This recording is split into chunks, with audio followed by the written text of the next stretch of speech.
Liam, Vicky, and just waiting for Janine.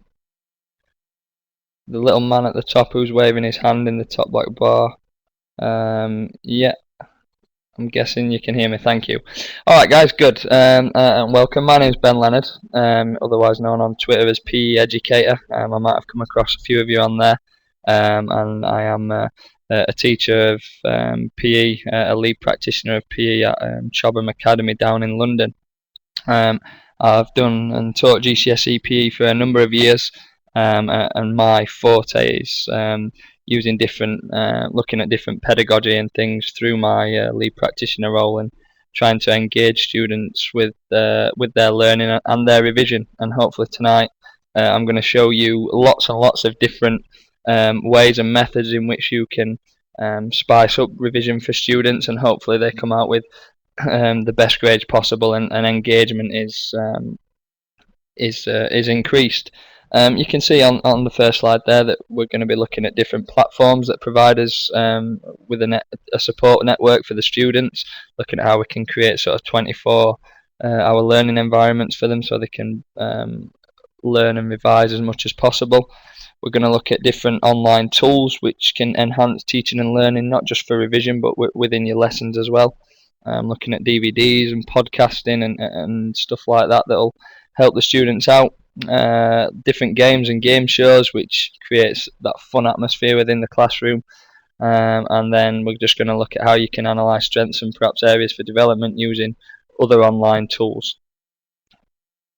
If at any point you've got any questions, like Graham mentioned, please pop them in the chat box at the bottom. I'll try and respond and liaise with you as much as I can possibly throughout the session.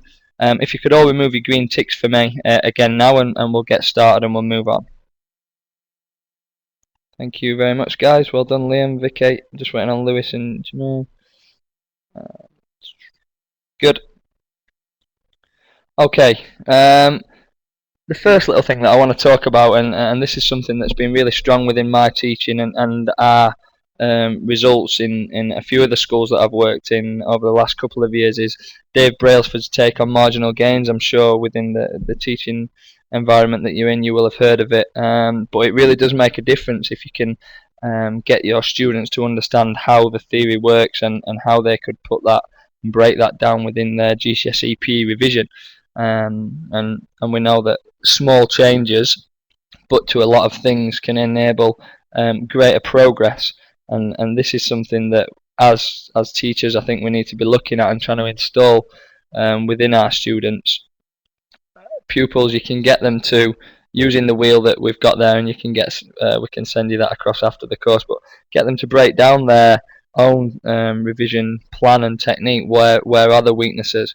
And create a marginal gains wheel and get them to assess themselves as they go along. And you'll find that I have students do engage with things, and they can see where the weaknesses lie, and they can really concentrate and focus on developing that. You can see from that picture there, but improve getting to lessons on time, perhaps looking at certain different topics at different times with it over a week. And you can really look at lots of different targets. You can get them to pop things down like ensuring homework is complete, ensure you have correct equipment, learn the muscles of the body, etc.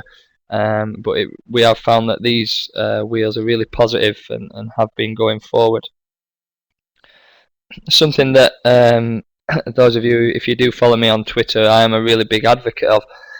Excuse me. It really has developed my teaching, and I think it is the best CPD out there. Twitter is a human Google as such when out there, and what better way to use that than in the classroom and get students to use it during GCSE lessons and PE lessons. Social media and Twitter is a resource that I believe every student and teacher should embrace. Once labelled a place where celebrities can boast about things, but it really is powerful in the learning and education field at the moment. We regularly set homework competitions through Twitter, and we know that students really do engage with the competition side of thing. We'll post during like football games and things that are on television at night. Members of the department who set up a department account will man that now and again and post questions to try and test and extend students' learning. You can use the hashtag to look at different research topics, and especially in the run up to the exam, you'll find lots of different questions, Twitter feeds, and discussions around GCSE PE, and it's a fantastic resource to use in and out of lessons. We retweet lots of things on our department account, links and guides for them. So we really are providing students with as many different resources as possible, hitting every sort of different learner's need.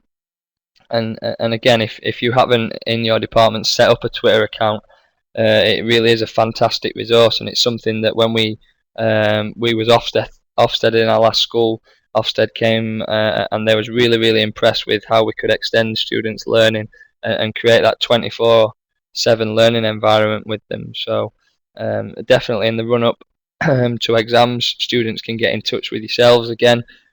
Easy, and on there is some really great material, engaging things, and it's probably part of your students' lives now. Anyway, they get brought up with this, and they know how to use Twitter and social media perhaps more than some of us.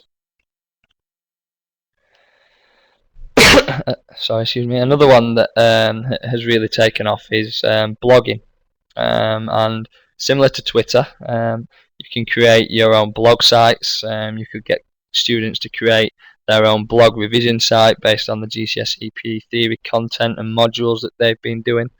You could create perhaps a class-based one, and there's lots of different opportunities through blogging in which students can again focus and demonstrate their learning and knowledge of the topics, and also at the same time look at other people's.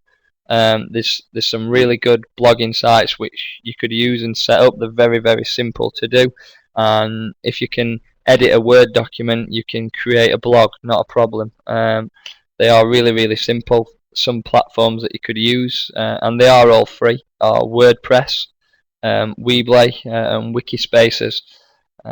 There's certain privacy controls on there that can make them 100% safe, and only certain people can access your blogs if that's what you wish. And on there you can see I've popped on the slide a few different examples of them. Now I'm going to have a go at sharing my screen and show you one of these examples.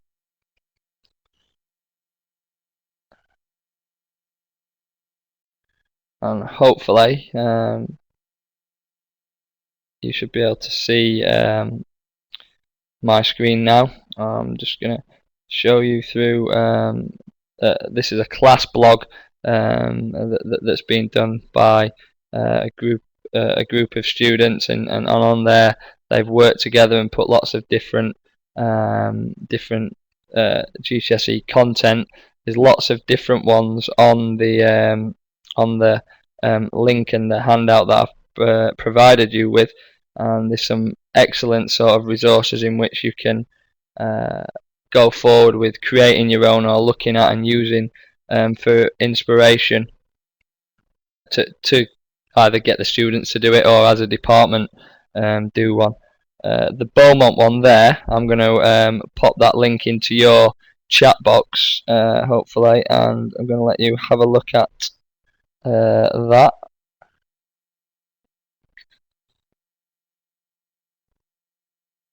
And if you look in the chat box now, I should have put that link. If you click on there, that should take you to the Beaumont School one, and that really is an extensive piece of work created and managed by the staff at their school. There's podcasts on there.